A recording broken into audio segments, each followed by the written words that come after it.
Asiakaskeissit osa 6. Aggressiivinen koira, joka hyökkii vieraiden päälle.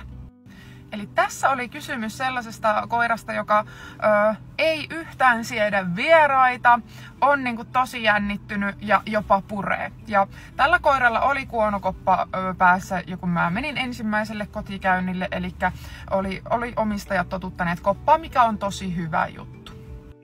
Mutta koira siis yritti kopan läpi ihan oikeasti purra, eli ongelman lähtötaso oli tämä, eli että koira oikeasti niin paljon ahdistui niistä vieraista, että se koki tarpeelliseksi hyökätä. Ja meillä oli tosiaan siis 4 kotikäyntiä.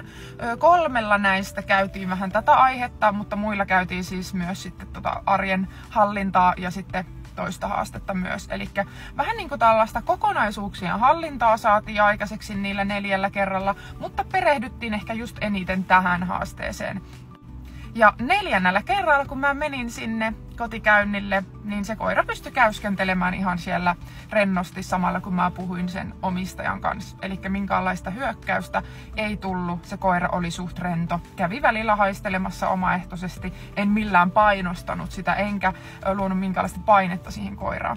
Mutta koira pystyi käyskentelemään rennosti. Eli vaikka lähtökohta oli tosi vahva, eli varmasti omistajatkin oli tosi huolissa, että tämä oikeasti puree vieraita ja on huoli suuri ja se käytös näyttäytyy tosi semmosena suurena käytöksenä, kun koira oikeasti puree, niin silloin voi tulla semmonen epätoivo, että no voiko tätä edes kouluttaa pois. Niin tämä keissi on sen takia, koska monet ajattelee näin, että no voiko edes kouluttaa, niin kyllä voi.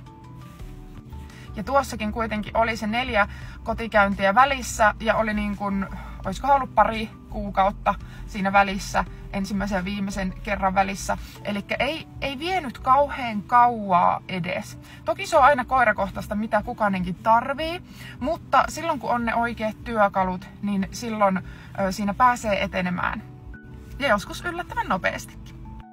Ja tämäkin perhe oli sellainen, että kun niille kävi paljon vieraita ja sitten oli lasten vieraitakin saattoi tulla kylään, niin totta kai se on hirveä ressi sit, jos se koira ei pysty ollenkaan sietämään vieraita, niin senkin takia on tärkeää, että se ongelma saadaan sieltä ratkaistua tai ainakin helpotettua, että se on stressittömämpää sille koiralle, mutta myös niille ihmisille.